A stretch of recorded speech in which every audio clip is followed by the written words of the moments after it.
You pressed the button? I did. I did press the button. All right, that's good. So is this a normal intro? Are we going to just sit here for a few seconds until we laugh and I mean, I miss that when it doesn't happen. So play the music? Like I say yes. So I got my finger on the button. Don't tell any jokes. So glad that we planned out our live stream for this afternoon like professionals. To the minute. We're like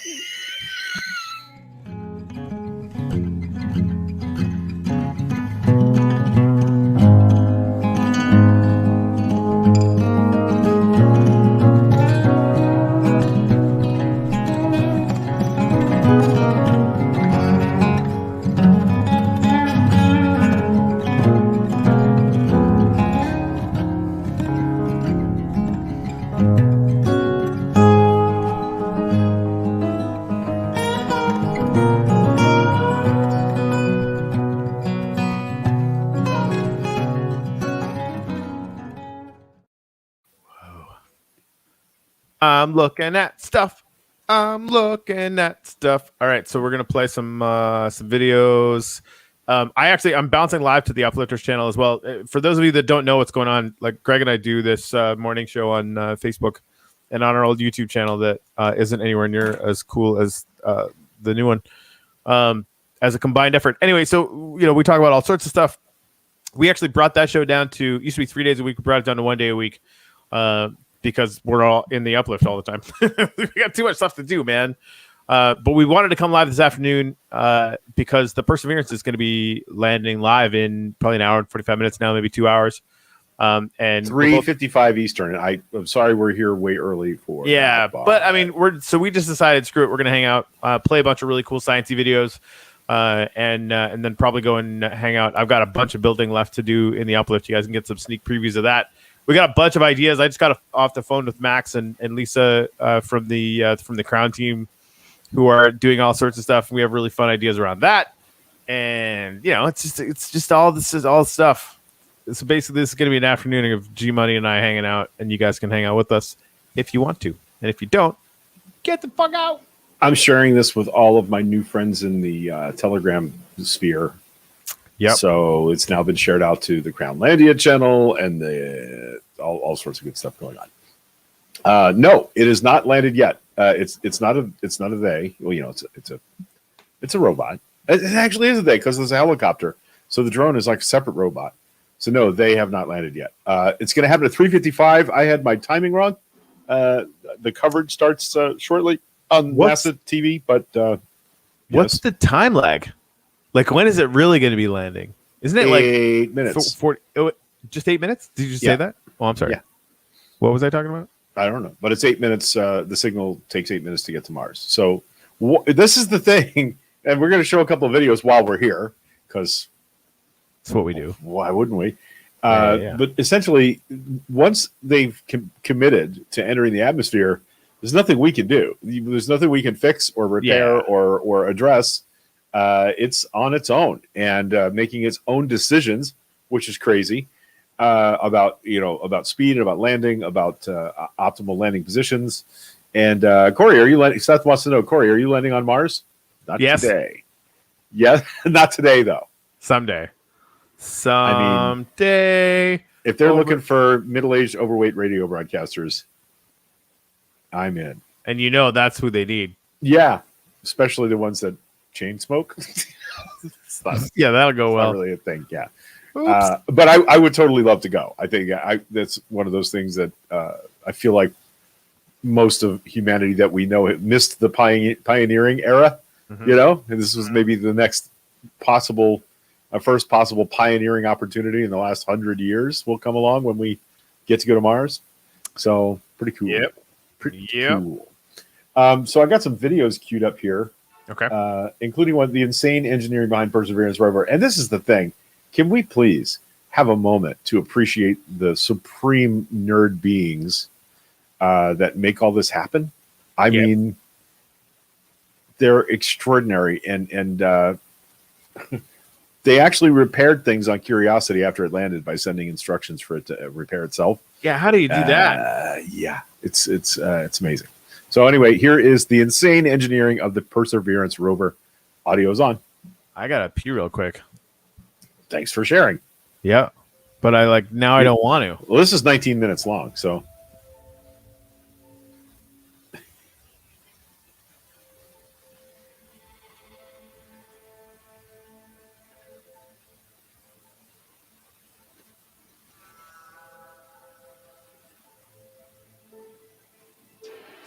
Five, 4, engine ignition, 2, 1, 0. Relay and liftoff. As the countdown to Mars continues, the perseverance of humanity launching the next generation of robotic explorers to the Red Planet. On July 30th, 2020, a United Launch Alliance Atlas V rocket lifted off from Cape Canaveral, Florida, carrying the next generation of Mars exploration vehicles, the Perseverance rover and the Ingenuity helicopter. And today, on February 18th, 2021, if all goes to plan, the two vehicles will land safely on the Martian surface after their long 7-month journey to the Red Planet.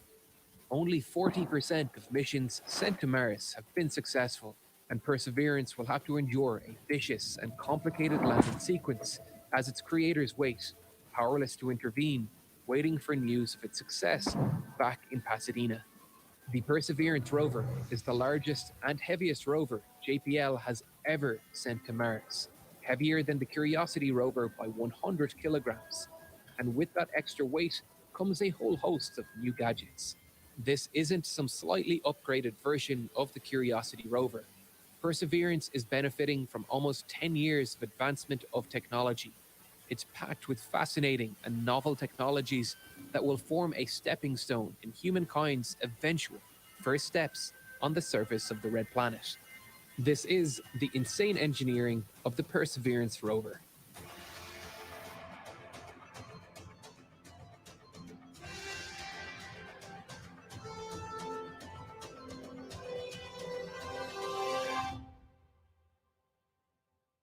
Perseverance, hopefully, is now safely on the ground, where it will live a long, illustrious life on the Red Planet. We have learned some things from the Curiosity rover that will hopefully help Perseverance avoid the struggles its predecessor is experiencing. We have made an entire video on the struggles of the Curiosity rover wheels and how they've been gradually falling apart on the harsh Martian surface. In the end, the engineers of JPL did not opt for shape memory alloy wheels like the ones we discussed in that video, but simply increased the diameter of the wheels, decreased their width, and increased their thickness, while incorporating sturdier curved threads that will better resist crack growth than Curiosity's sharp-cornered threads. They have also forgone the rectangular cutouts which imprinted Morse code, spelling out the rover's origins in the rusty dirt of its new home. There is a whole host of new software upgrades too, like the algorithm that determines when to open the parachute. In the last mission, the parachute simply deployed when the target speed of 1,450 kilometers per hour was reached, after most of the hypersonic re-entry speed of 21,450 kilometers per hour had been bled off. For Perseverance, JPL wanted to increase the accuracy of their landing. So this time around, the chute will open when it is approaching the optimal trajectory for the landing site. It will also be scanning the surface of the landing site and correlating those images to its pre-existing map to allow the sky crane to choose the best landing site with minimal obstacles. Perseverance's ground navigation systems have also been significantly upgraded, with its optical sensors feeding data to a machine learning vision algorithm, allowing Perseverance to find its own path through the rough terrain of Mars, where Curiosity had to constantly stop and start with help from its earthbound controllers. Perseverance is benefiting massively from the past decade of improvements in autonomous flight and driving developed by the drone and automotive industries. This will mean Perseverance will be able to cover much more ground during its life. Here in Jezero Crater, a massive crater that was once home to a lake the same size as Lake Tahoe. You can see the remnants of this ancient river bed and delta spilling into what may have once been a habitable body of water. It is here that Perseverance will scour for signs of life. Before we get into all the gadgets it will use to do this, let's look at how Perseverance will power them. The Perseverance rover features the same radioisotope thermoelectric generator as the Curiosity rover. RTGs work by converting the heat from the natural decay of radioisotopes into electricity. It uses a simple principle called the Seebeck effect to generate electricity. The Seebeck effect essentially allows us to generate an electric current through a heat differential, as charge carriers, both electrons and electron holes, will move from hot to cold. So, if we have two semiconductors, one with charge carriers in the form of electrons and one with charge carriers in the form of holes, a potential difference between the two semiconductors will form when a heat gradient is applied. This potential difference causes a current to flow in the external circuit. These two semiconductors need to be both thermally insulating to ensure the heat gradient is maximized, but also electrically conductive to maximize the current. Okay, These stop. material properties are typically linked. Copper is both. Yes. So I was looking at that recently, where you could use a temperature gradient to actually charge batteries. Yeah. That's, So, that's how Curiosity's been running all this time. Same. I Same. didn't know that, because it's basically like anytime it heats up during the day and cools down at night. Yep. Like, so it does solar, but the solar panels don't even have to be perfectly efficient. Right. That's cool. All right. Called Sorry, carry on. called an RTG, radioisotope generator, I think is the terminology. That sounds crazy, but I like it. Yep. Both a great electric and heat conductor, while iron is a poor electric and heat conductor. Having a single material that is a great electric conductor and a poor heat conductor is extremely rare. For this reason, two unique Look at materials the size are of it, used man. Yeah. N-type semiconductors. Lead telluride for the N-type, and an alloy commonly called tags for the P-type, which is formed from tellurinium, silver, germanium, and antimony. Now, we just need a consistent heat source. Thankfully, radioactive substances generate heat as they decay. The Perseverance rover uses 4.8 kilograms of plutonium dioxide as its heat source. This radioactive material primarily produces alpha waves, which is essential as this form of radiation is most efficiently converted to heat in a compact space. While plutonium-238 also releases minimal beta and gamma radiation, decreasing the weight of shielding needed to protect the electronics on board from these more powerful kinds of ionizing radiation, an essential characteristic for a lightweight spacecraft. The plutonium-238 is also formable into a ceramic-like material that will break into large chunks, rather than being vaporized and spread in the wind during a launch failure, where it could be inhaled or introduced into the food chain.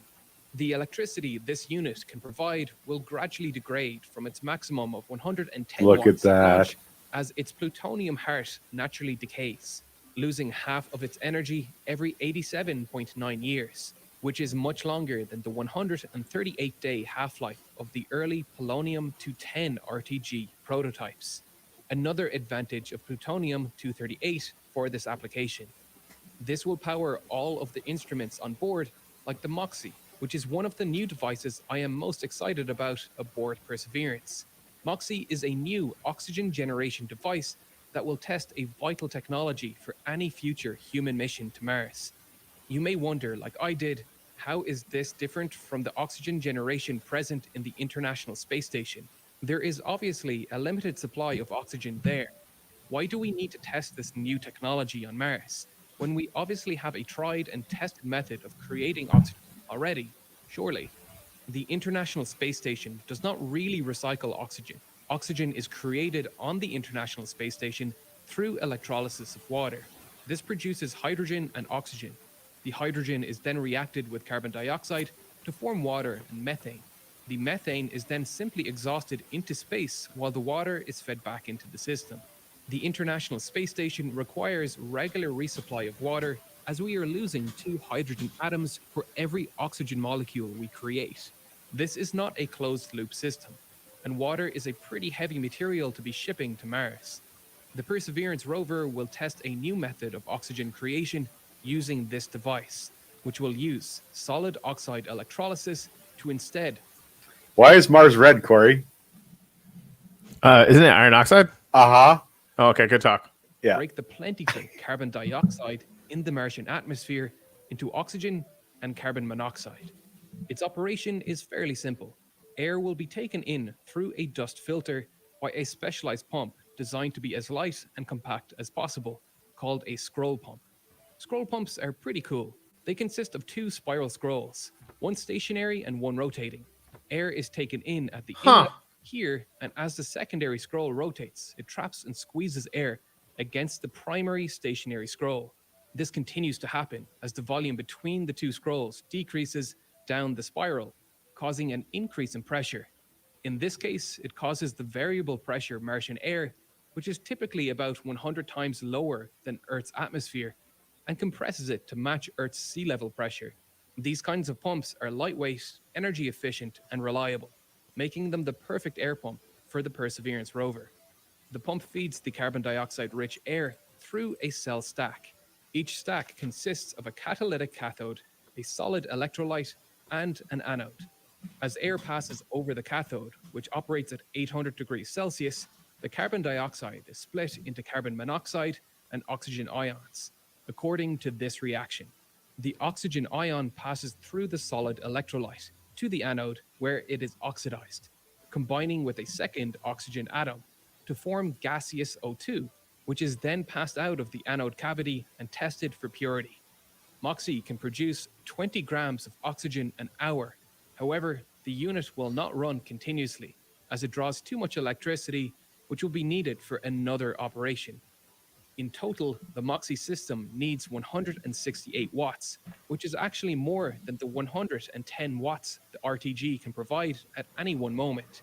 So, this operation will need to be supplemented by 2 lithium-ion batteries that are included on board to make up for the low-power RTG, allowing it to store excess power during downtime. This device is exciting because it is a clear statement of intent. Oxygen is going to be a vital resource for any future mission, and this is actually a scaled-down prototype of the full-size version NASA eventually wants to send to Mars, along with an empty rocket.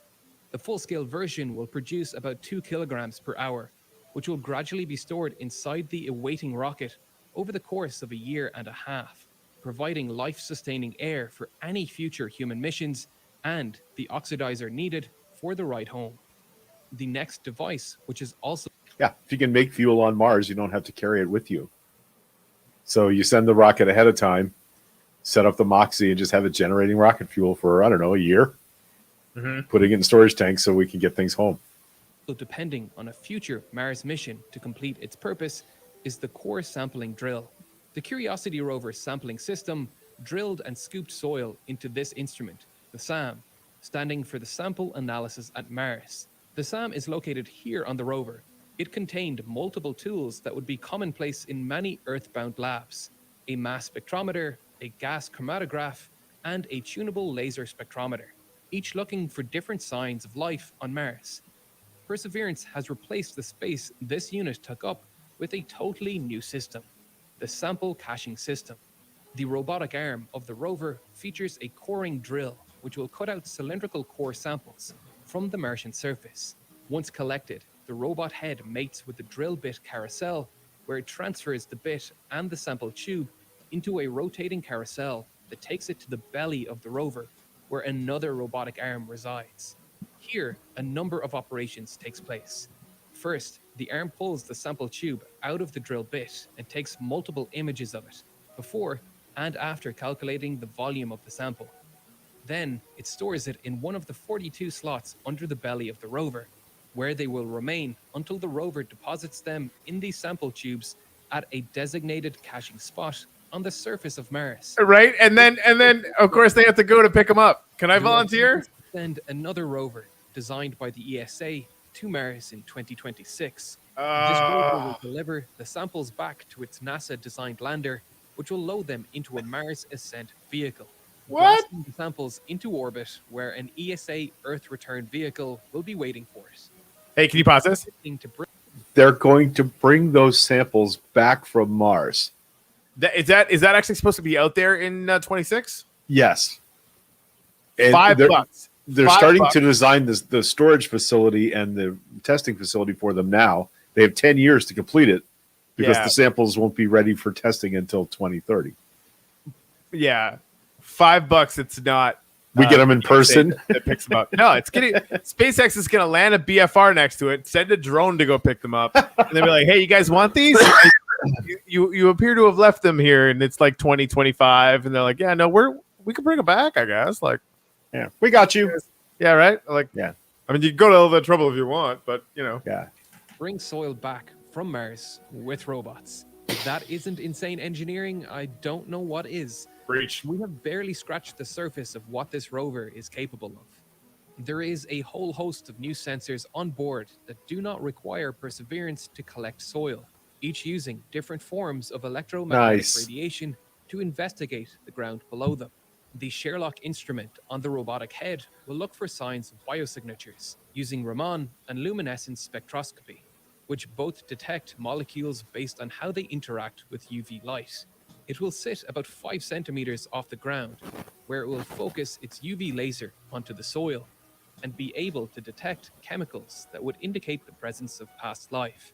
The rover also has an X-ray imager called Pixel that will be able to visualize the texture of the ground below it, looking for tiny variations in geology that would indicate that microbial life has altered its environment, while also being able to detect chemical compositions by observing the fluorescence of the target under X-ray electromagnetic radiation.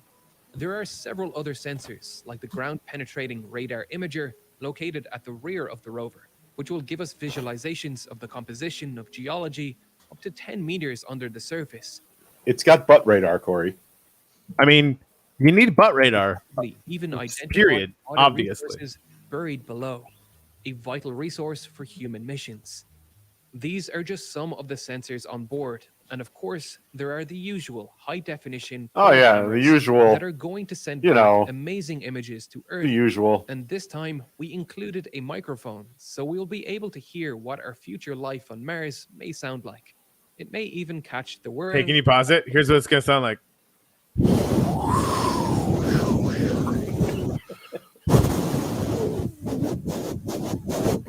Hello, Martian. That's the best science simulation we've ever done on this show, right there. Nailed it. It's off in the distance, because by far the most exciting part of this mission, to me, is the Ingenuity helicopter. After all, if successful, this will be the first time humans have demonstrated controlled, powered flight on another planet. Powered flight on Mars presents many challenges. The atmosphere is about 1% the density of Earth's, meaning there is less air to push down to achieve lift. To combat this, the propeller blades, which are counter-rotating to eliminate the need for a tail rotor, have to spin much faster than a traditional helicopter blade at about 2,400 RPM. That's about 5 times faster than an equal-sized RC helicopter here on Earth. To deal with the centrifugal forces that come with that, the blades need to be made of high-strength carbon composites. These blades also have a much larger angle of attack than your run-of-the-mill blade, allowing them to push a larger volume of air downwards. Since this helicopter will detach from the Perseverance rover, it needs its own power source. Unlike the planned Dragonfly mission to Titan, this helicopter will not have its own RTG.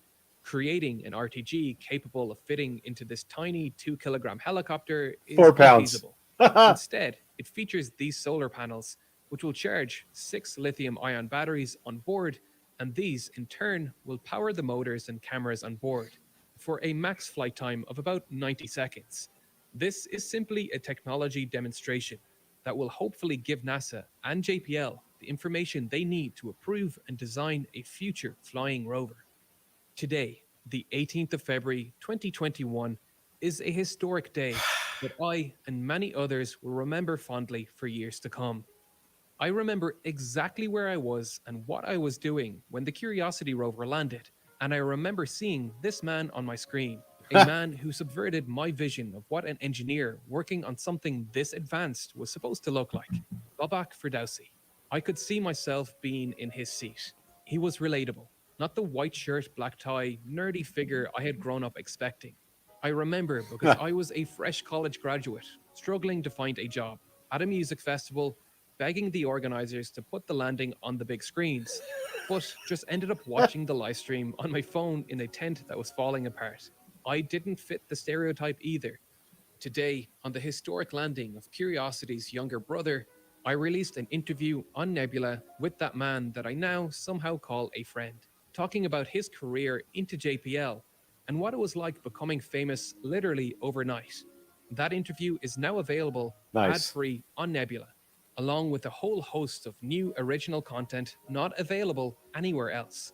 Mustard's new original called The Origins of Stealth, which details the fascinating history. All right. We get it. So yeah, that's some of the new stuff that's going to I had just gotten my first studio computer capable of recording and producing podcasts, and watched the Curiosity landing. And I remember all of those, that room erupting when they started getting signal back.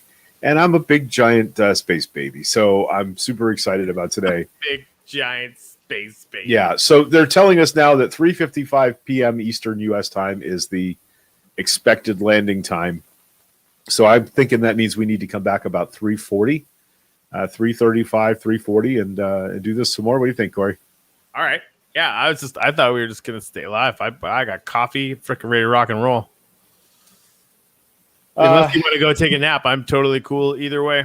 I could use a break. I've been at my desk most of the day. Yeah, get out of here. Building cool shit in Minecraft. What do you build? Want to go look at it? I'm building marquee lights.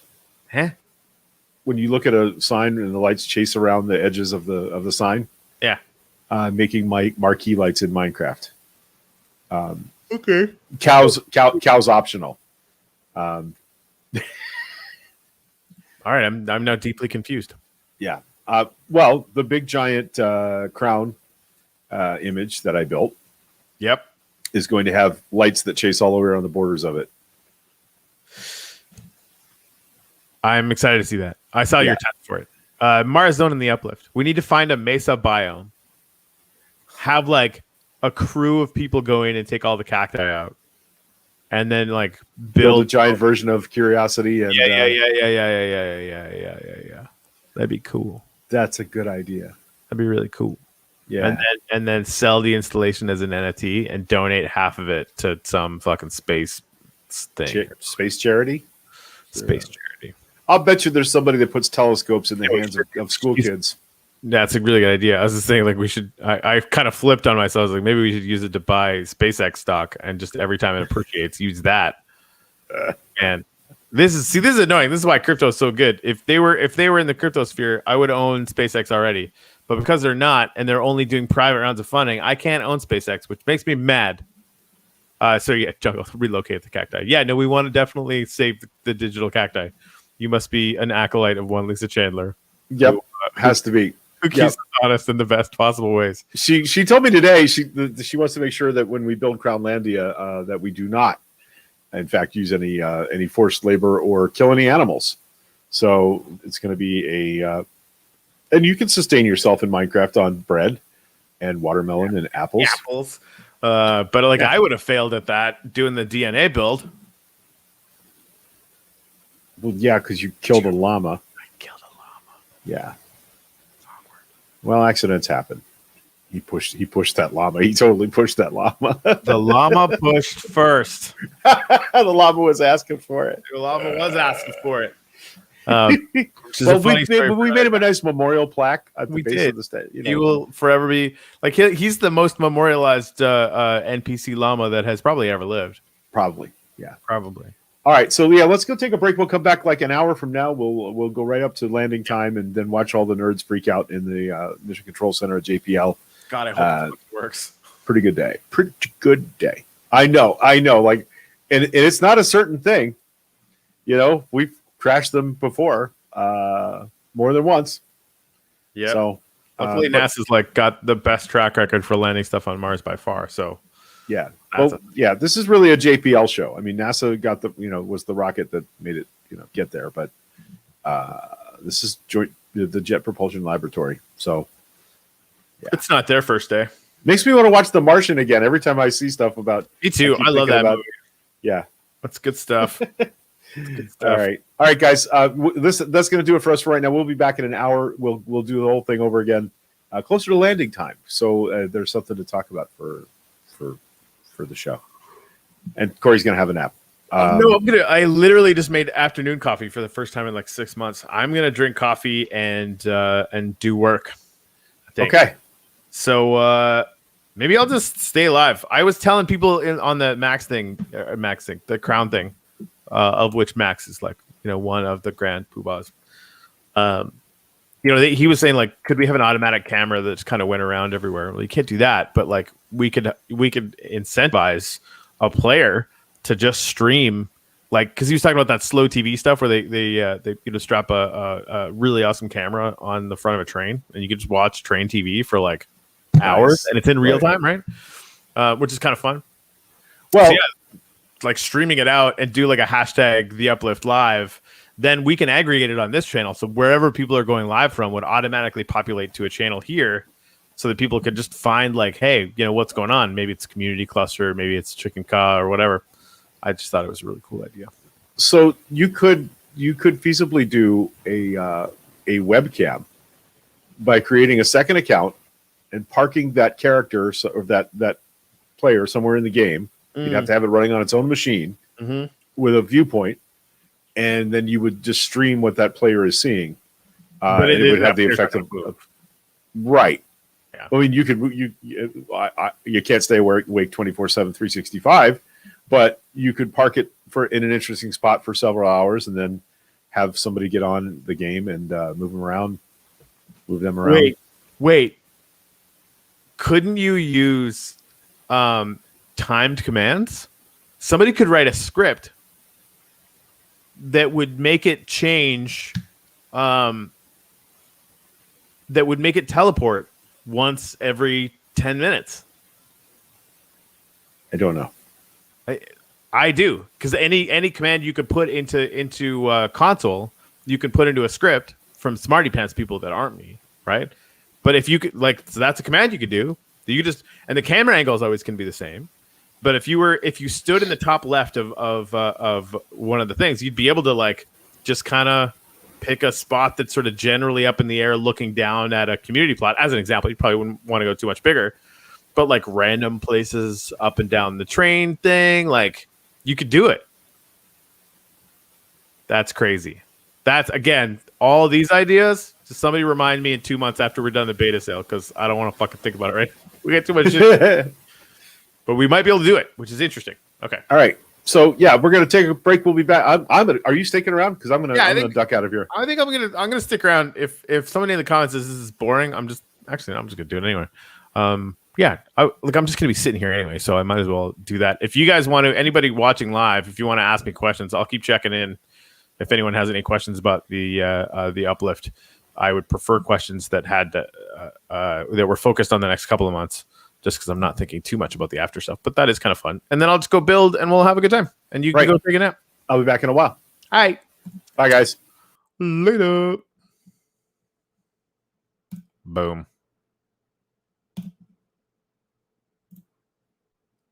All right, so here we go. Obviously, you guys have seen the cathedral before.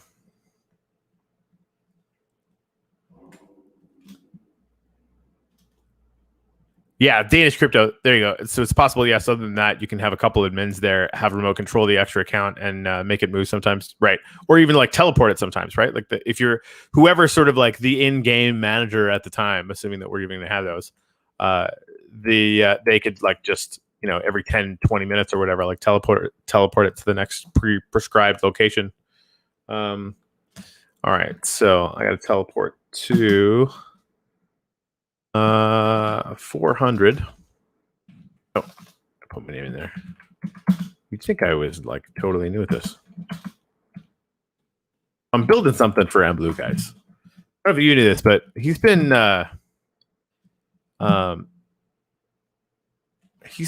he's been kind of important to me personally. I kind of owe him, frankly, just for bringing me in on music builds. I think I went to the wrong place. I'm gonna have to figure this out.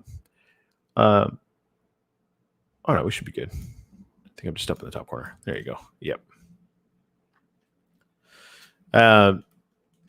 Bringing me in on the music collaborations for NFTs. We give 50% of that away to there we go, away to charity, but the artists get 25%. So I got a share of that. We did that a couple of times, and for me as a musician who I can't work right now, right, because it's tough to do gigs in a pandemic. It's kind of been the only income I've really been able to make, other than the little bit that we make doing shows or what have you. So it's kind of been a really, really big deal.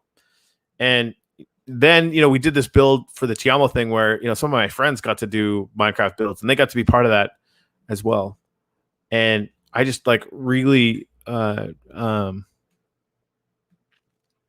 don't know, he's become a really, really good friend. And I wanted to do something really amazing for him. So he's been talking about wanting to do this blue room where we could showcase some of the NFTs as art.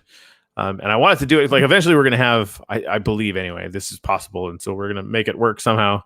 We're going to have basically browser windows in the games. And so what that's going to mean is you'll be able to do a picture of an NFT, or you'll be able to, stream video live, in game, that kind of thing. And you'll be able to, do in a building the size of this. It's actually pretty big. This one, it's actually a little one, but it's actually quite huge. You'll be able to use that level of wall space to put pictures up that actually look kind of cool. So that's fun. But in the interim, I had to create a mural that was 100 blocks high. And I'm just kind of surrounding the big building so that it'll actually spawn in before we look at it.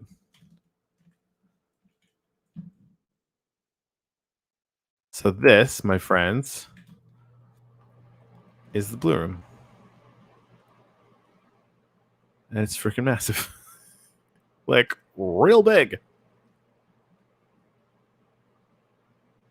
Yeah, that's so smart, Jungle Trekker. The idea of doing the drone club. I just immediately saw the flyer for that. I think it was you, or one of them said, drone pilots needed to map virtual world or something like that. It was just it was really, really good.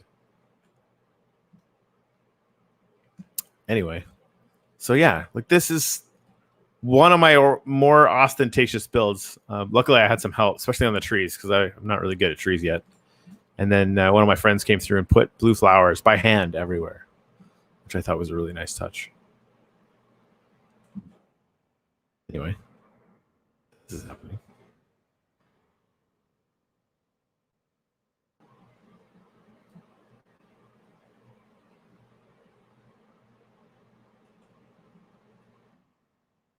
Thanks, Rover. Now, just to give you an idea of scale, this is real big.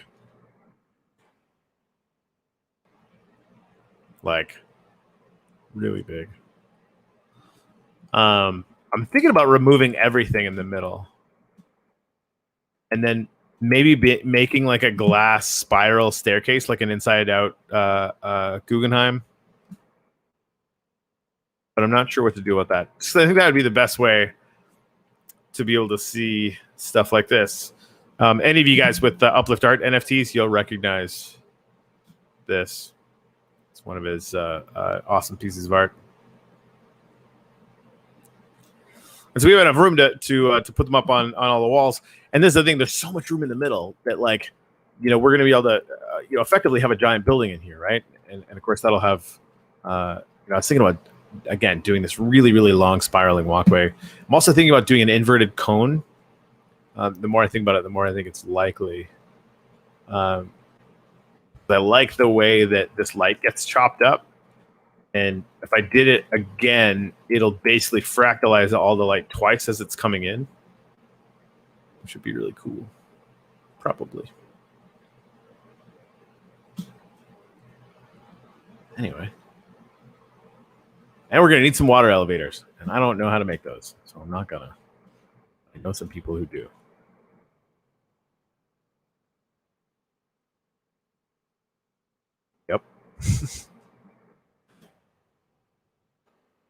At the last few days starting this thing, and each one of the outlying buildings is actually going to be fully customizable. So they've got I'm going to change all this sand to glass. I think you can do that in creative mode.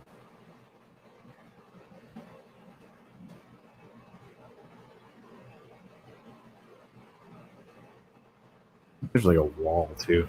Let's try this out. But the commentary is probably going to suck because I need to concentrate on this, but hopefully you will excuse me. There's ways, and then there's ways.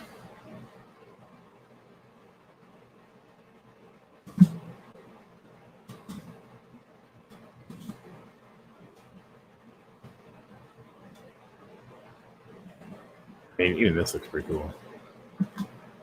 And these look really amazing at night.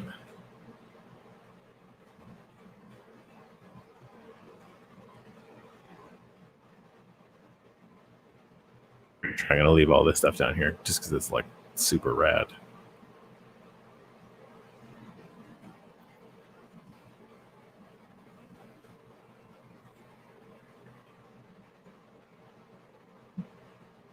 All right, so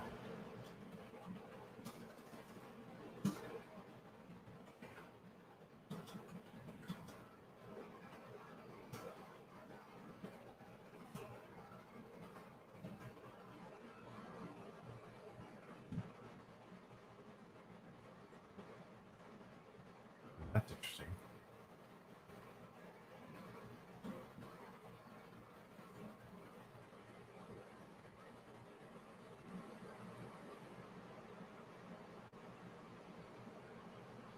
All right.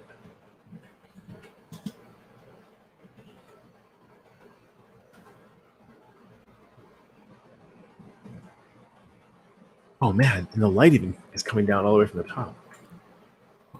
Okay. I like it. Let's go take a look at that. So basically what I did there, just for what the hell is this? I do kind of like the water features, but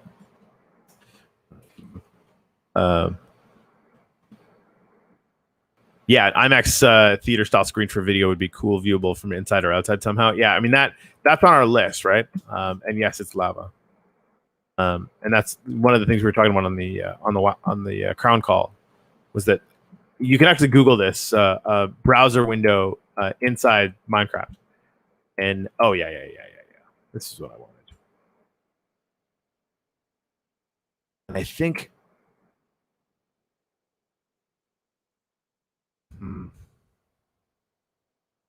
try this. I want to kind of make a side to this reflective water pool. So like basically take, I'll probably show you guys later. I got to make like entrances and stuff. There's a lot of work left to do on this, but I think I like how that turned out. As far as the wall is concerned, it'll just like look like it's sitting there in the ocean. Yes.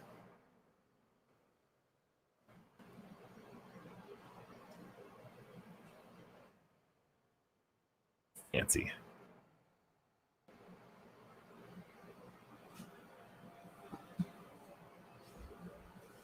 Need more coffee.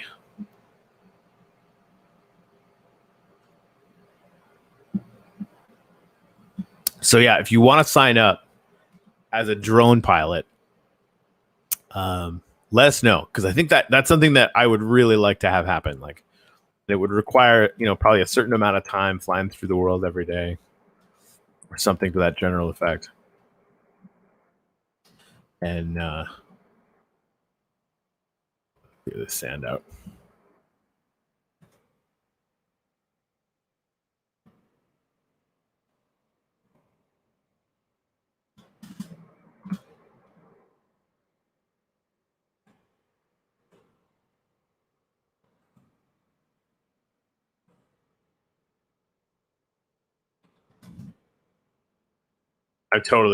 I'm whiz banging the shit out of this. Please excuse me. Whoa. That.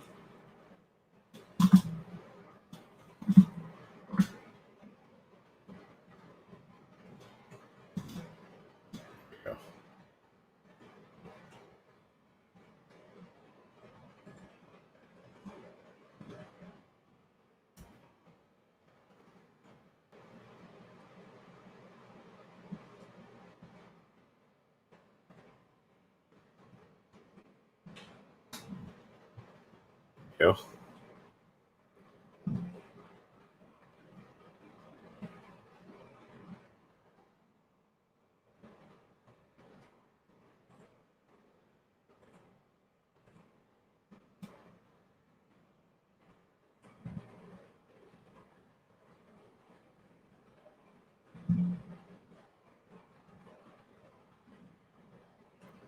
If it was set 3 back.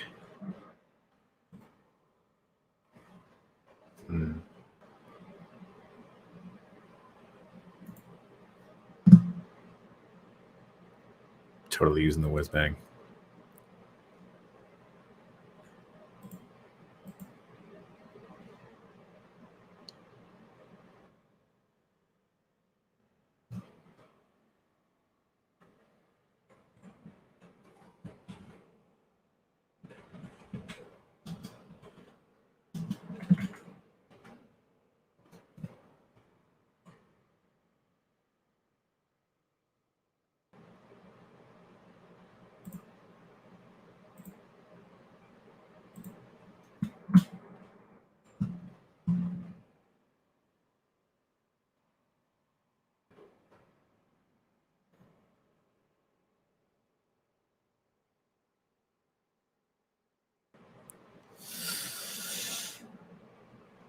So if you guys think about it, if you've seen the uplift before or whatever, I would love to just hear your guys' thoughts about what we have going on so far.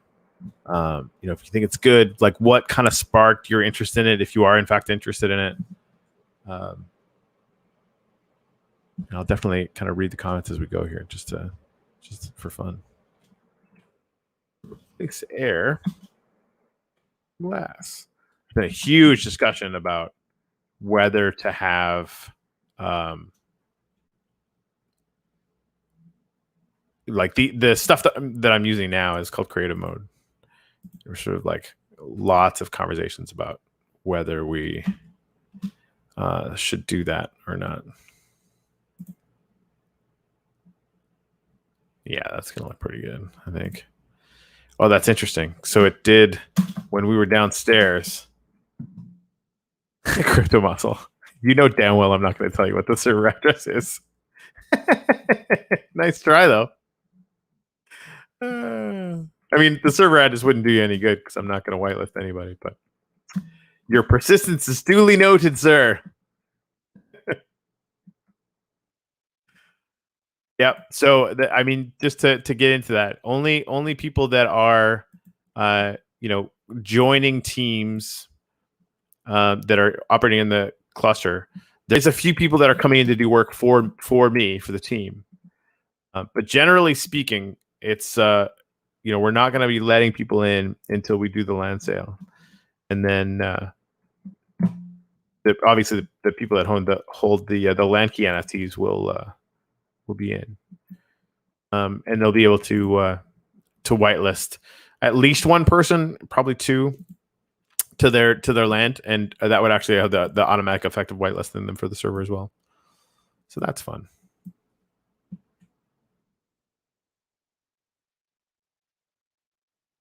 I need some daytime up in here. This is like some high level God mode. I persist. I like it. I'm a fan. Even though I keep having to say no, and I hate saying no to people, it's fair. It's fair.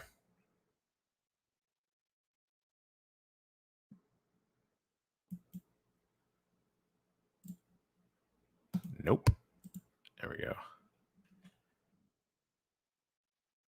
One thing I found out though, like when you're working with water, you have to like seaweed gets in the way in a way that's super annoying.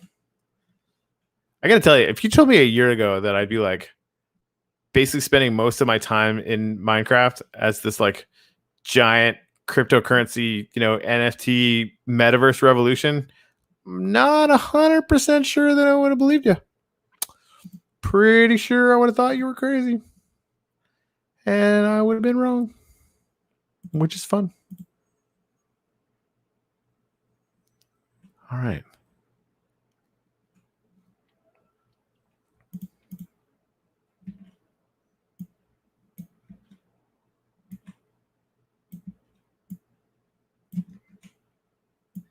Yeah, I can't wait. I had a dev meeting today with just some powerful dev types as far as like, getting the stuff ready, right? And again, like that's like simple stuff like you log into the website with a Wax account. That way we know you have a Wax account, right?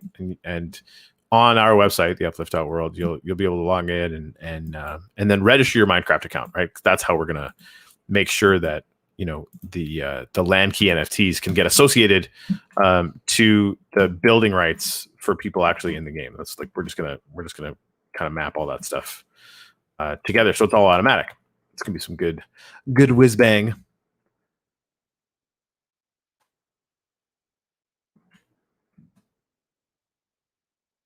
Yeah, so this is a fair question. So Cryptum also said, but a question I have is, even if I own land, and again, you're not going to own land, you're going to own the land key NFT. There's a very important literal and legal difference. If the server crashes or something, do we see the? I mean, you still have the NFT, right? And the thing is, and again, yes, like this is our server. All game servers have the capacity to go down. It's actually it's on us to like we don't want that to happen. That'd be ridiculous, right? We want to make sure that it's very, very up, but it is a server. It's not the game level is not immutable. It's not like Bitcoin, right? Like that, it is just not a permanent thing. And so, I mean, a couple things about that. I mean, we're making the decision, frankly, that the powers that we get in Minecraft are so worth it that it makes it worth it for us to use Minecraft as this place layer, and these NFTs as their first value case will. Man, I wonder if I even want to set it back a little bit. Oh, cool.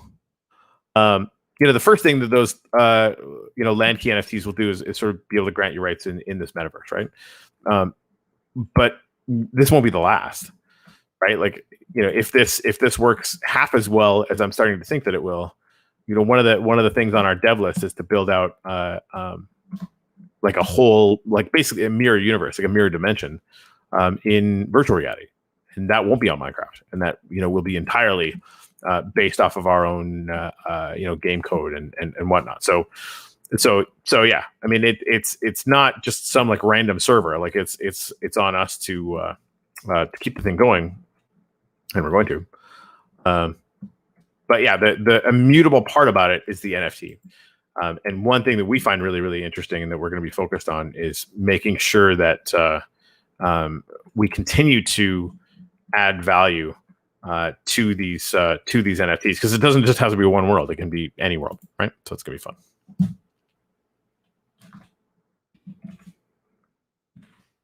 Yeah, I mean, Sandbox isn't Sandbox on a server? Like Sandbox is a game server.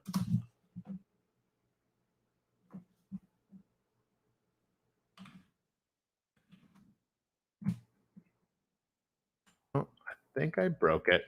I did. Dang it.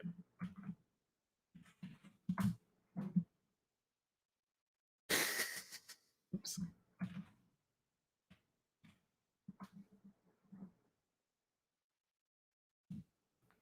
Oh, yeah, I mean, so yeah, so Crypto was saying, but if you decide you don't want to host the servers anymore, my NFT land key is not in non-existing servers will become useless.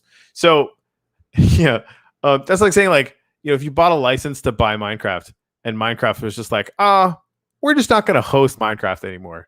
Is that possible? Yes. Are they going to do it? Of course they're not going to do it. Right. So like, in the same sense that anybody running a game that's not 1,000% on blockchain and as immutable as Bitcoin, yeah, but like, so is everybody else, right? Almost. And again, like we're making the decision that obviously everything that we can make immutable, we're making immutable. We're super huge fans of cryptocurrency and blockchain, so like duh. But it comes down to we're making the choice to to use Minecraft as a layer because it's so freaking versatile. Like it allows us to do so many things and so quickly for so many people. Like we're basically able to build that value layer that it's a we think that it's a good trade-off, and a bunch of other people do too. But fair question though.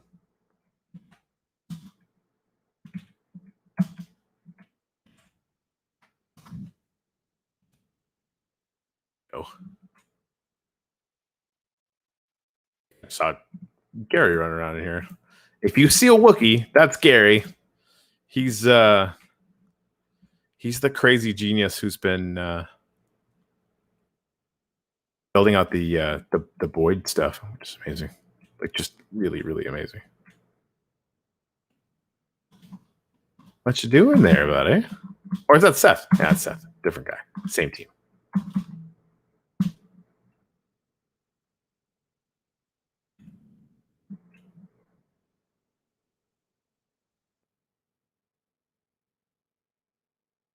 we go. On my secret passageway.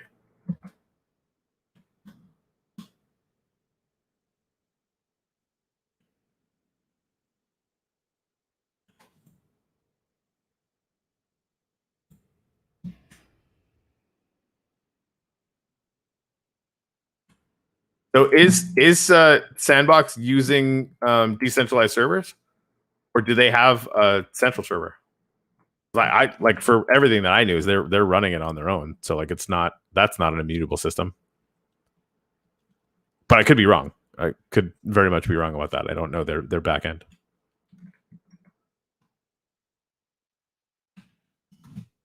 Boink. I just broke it.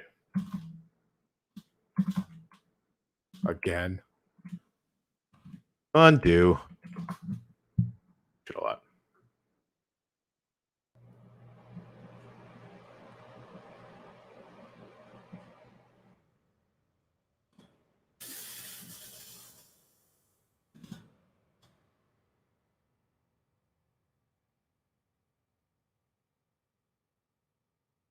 Hey, Seth,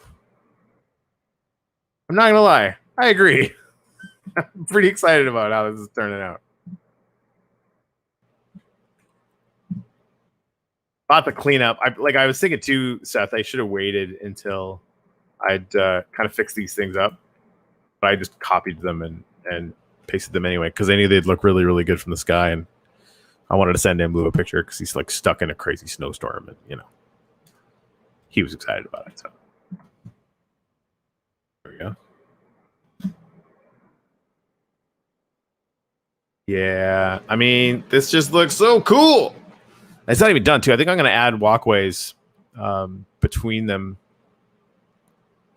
Oh, that's right. Just that water feature looks exactly the way I want it to. But I think I probably will set it back again.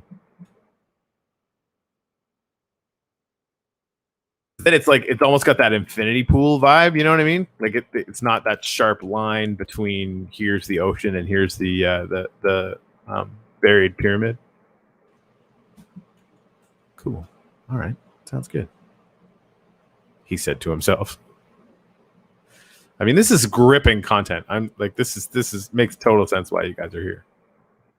Except I'm kind of glad that I get to kind of give you guys some sneak peeks. I mean, this is not like, it's complex. You go down to the Boyd land, and they're like, what they're building down there is like really, really, really amazing. Whereas I just sort of build really big shit. And I want it to be pretty and stuff, but I'm just kind of into the mega engineering where, you know, Seth and Gary are building like a whole cityscape, right? Like the detail is just really kind of amazing. Granted, is it a giant and blue face? Hey,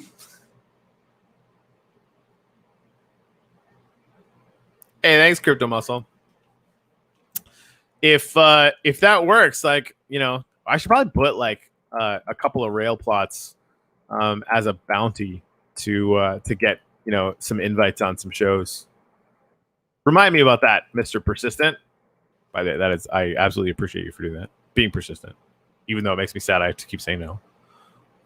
Because maybe we'll find a way, right? Like that kind of energy is like, we're exceptionally grateful for that kind of energy, because it just, that kind of stuff happening in this community already is how we kind of know we're already going to be successful, which is just a real blessing.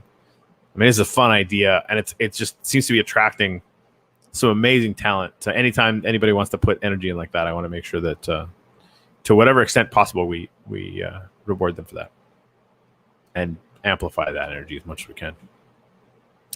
Know what I mean? Know what I mean? Hey, Recurrier, what's up, man? Looking forward to our show tomorrow. We Recurrier and I do clusterfuck every. I get a kick out of that every single time I say it because I'm like 12, basically. So we do a show together every Friday at 2 p.m. Eastern Standard Time, where all we do is like just tour stuff in the community cluster. And even though we do it every week, like there's like literally no way that that we can keep up. It's just kind of impossible. Which is really fun. Like this is, chalk this up as yet another super fun problem to have. It's going to be interesting too. Like, so we've talked about this internally. Our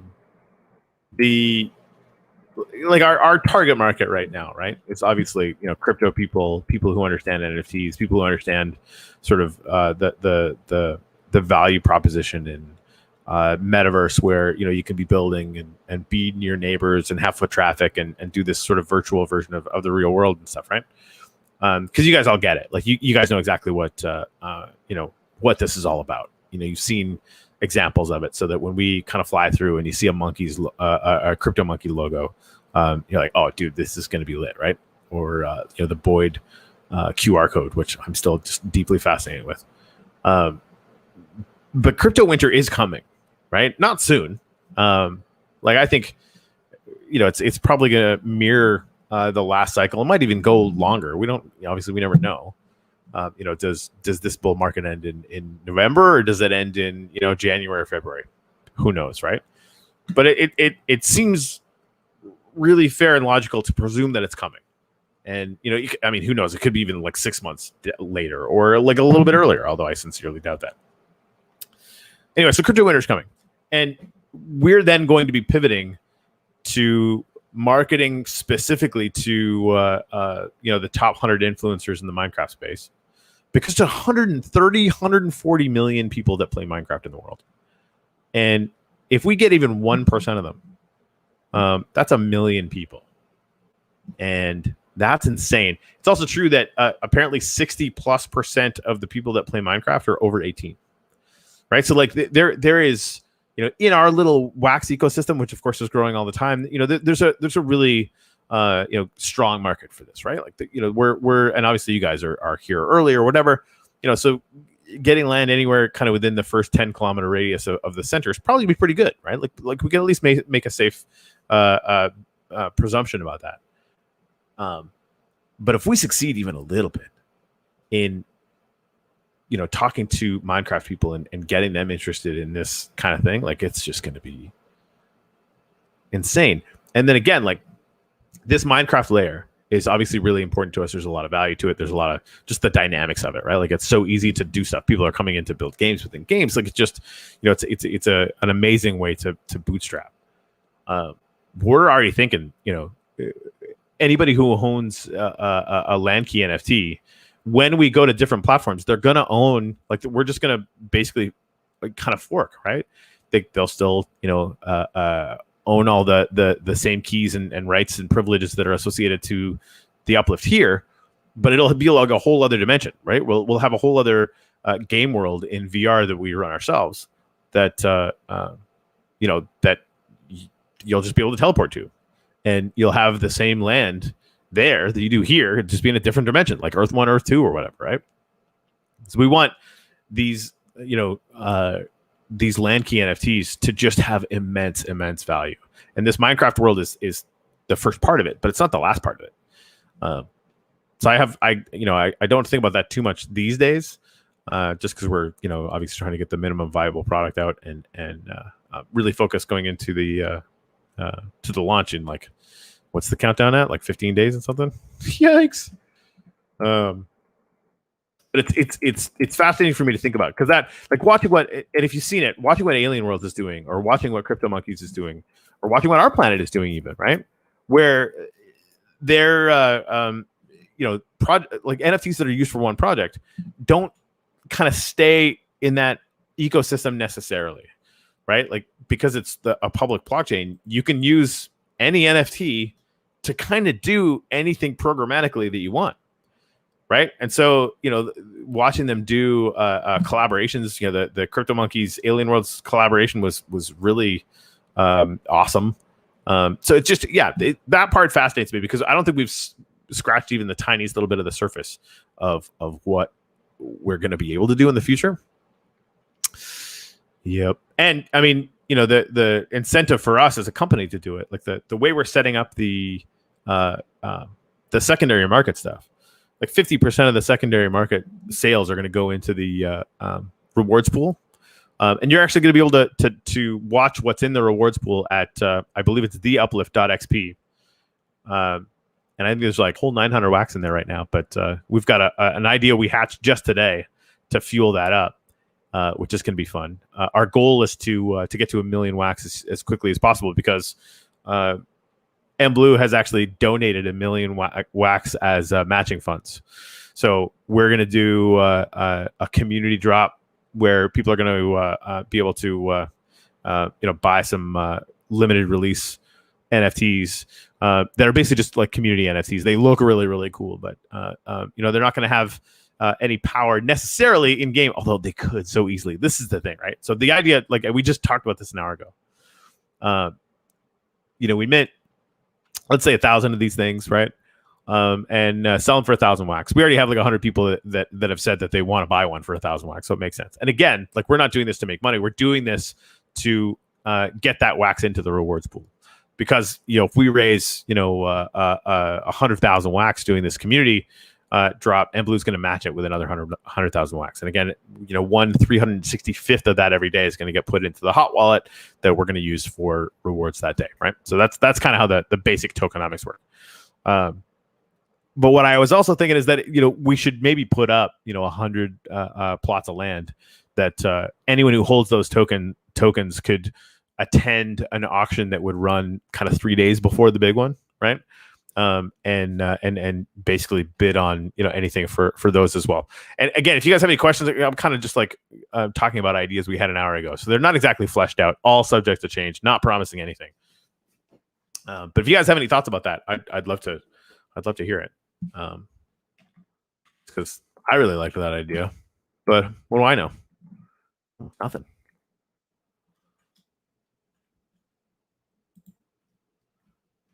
Doing a lot of talking, not a lot of working. Wow.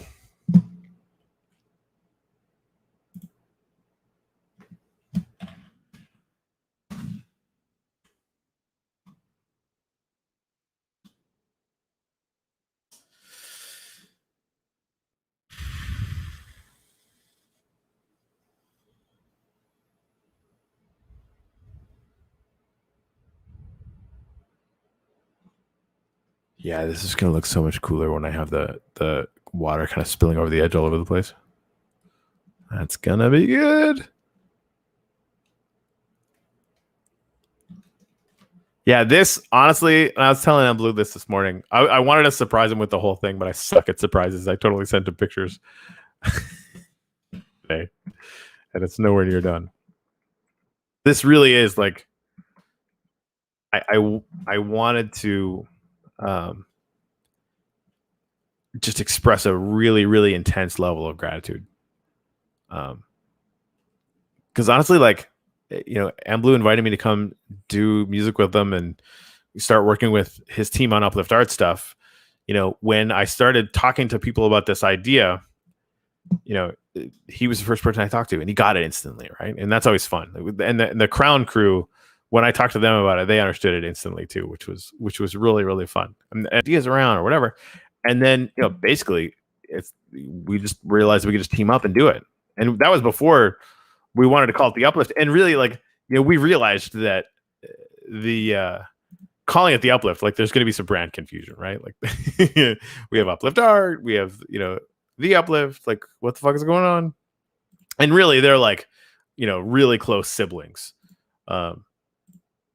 So it sort of makes sense. But when and it was Blue that pitched the idea of naming it the Uplift, I just couldn't stop thinking about how much sense that made, because from the cathedral on down, it made sense. It's everything that we want to have this place and body, right? And it's going to be, people are going to build on their land, whatever they want to do, right? But at the center, there's going to be the cathedral. There's going to be gratitude, and there's going to be, an intention set at the very beginning, which, I find kind of more powerful all the time. You know what we should do? I'm going to build. I really do think I'm just going to get rid of all this stuff on the inside. Just not 100% sure that it's a good idea. Just there's so many, like building in here would be really, really challenging, but just because there's so much stuff. But maybe it could be like an iterative thing, because we are going to hold events. So this is where, we're going to hold an event here a few days before the launch. So actually, I'll just make a secret door. I'll make a secret door. How fun is that? So yeah, we're going to do an event here a few days before the drop, and during that event, we're actually, Mblue's going to do the matching thing. So you'll be able to watch the rewards account, basically double, right? See, he said he was going to do that, and that's a huge thing. But I want to make sure that we make an event of that. It doesn't make any sense not to do a promo thing. And obviously, if you're in game, like, we're going to invite everybody over to the Mblue thing, and it'd be really fun, blah blah blah, blah, right? And we're gonna have representatives from Crown and other projects there, like everybody from the cluster. I'm mentioning Crown for a reason, but I can't tell you why. And I just like it. It's such an amazing gift that he's giving to this world. And so I really wanted to, like, he was originally I'll just tell you guys, like, he wanted to just give us 1 million wax and be done with it. But I want to drive home that this is an economic engine, right? Like, the economic activity that happens here, I don't want the rewards pool to just be a thing that people see and like, oh, look, it's just this thing that exists and we're slowly draining it, and it's kind of deflationary because we can only give out less every day. What if it's not deflationary, right?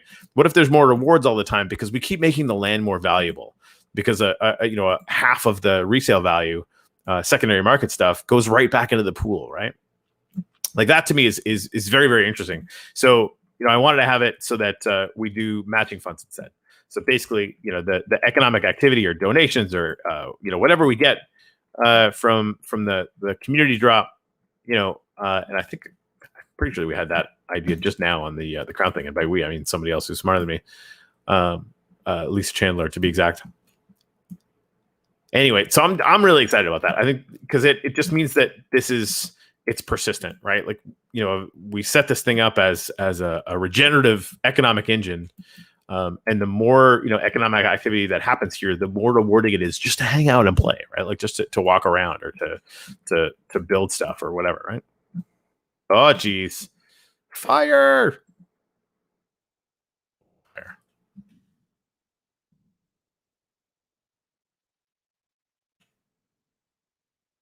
Please excuse me. I'm about to cheat.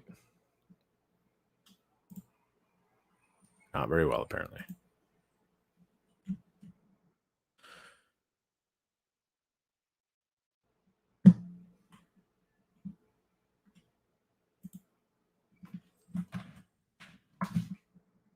Whoa.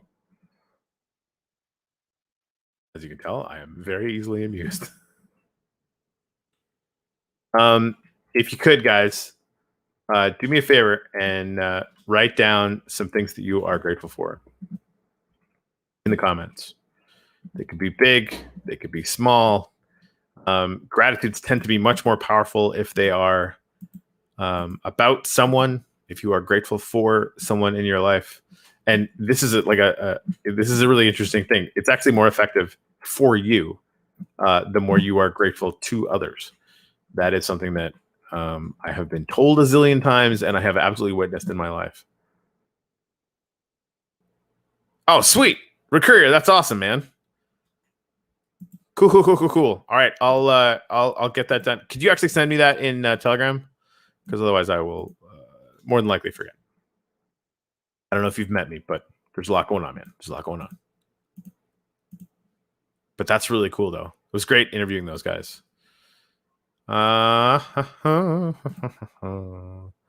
We always make the monuments out of birch, which is fun.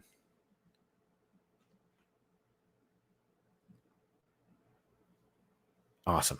Cool. So, seriously, guys, what is one thing for which you are extremely grateful for in this moment? Again, it could be small too. The thing is to practice it. There's 5 people watching. I want a gratitude from each single one of you. You're here in this moment, right? Like this gratitude monument is going to be here forever. Like it really will.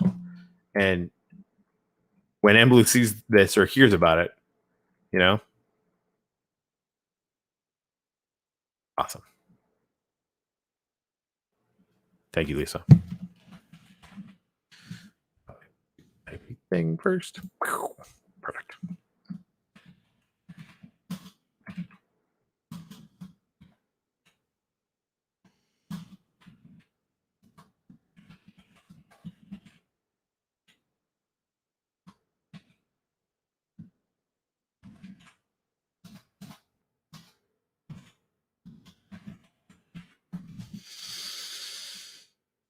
Yes. All right. Legit. I can still see there's 5 people watching. I need 4 more gratitudes. I'm going to do a couple as well.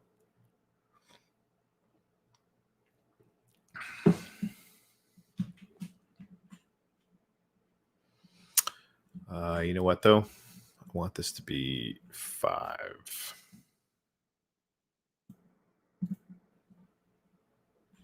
Ooh, diamond.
Fark.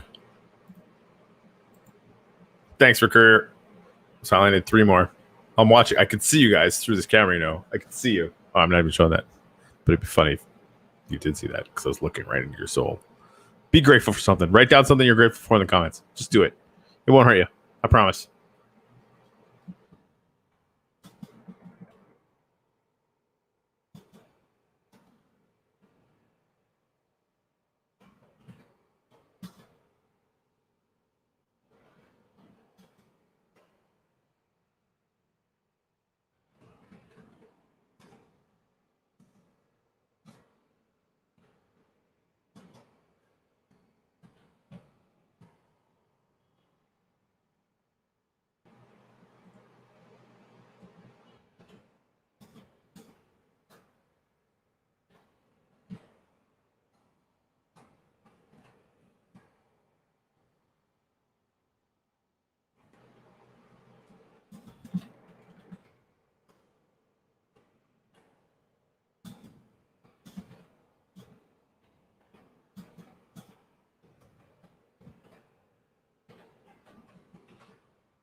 All right, man. Yeah, Courier. We'll talk to you soon.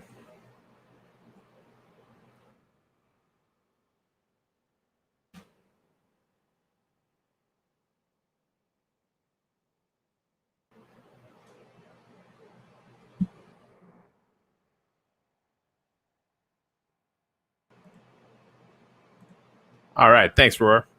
And let me just say with my voice what I have said in our Telegram chats. Your art is freaking fantastic, dude. I think there's a good chance you guys will see it as part of we're thinking about, and again, like I talked to you about this before, Roar. How would I say that? I just want to say Roar. About using that for one of the drops. We would really like to do it, using it. I think we would have to give you one of the low mints. I think I'll talk to Blue about that, but I'm sure that'll be fine. But it's really awesome. It's that if you've seen that spinning coin of the Uplift art, of the Uplift logo, that was Roar, and he's freaking good. So cheers, brother. Thank you very much for everything that you do.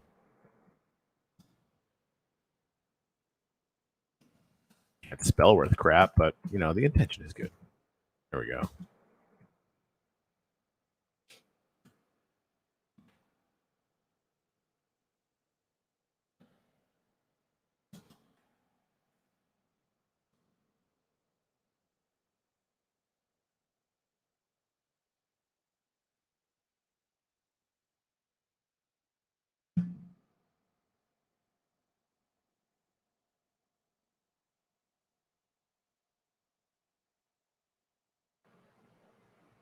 All right, nobody tell Blue where this is.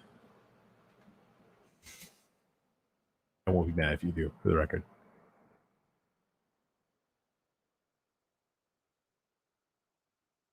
I'm not going to mark the door. So you're going to have to know it's there. It's like scale. Like I built this, and the scale is still like, what have I done? It's crazy. It's crazy. All right, guys. I got about 20 minutes. I am going to take a little break, and we're going to do a reset and come back probably in 20 minutes, give or take, and do the Mars Rover. Thank you guys very much for hanging out with me for this whole time. It was kind of fun for asking all the good questions. We'll talk to you soon.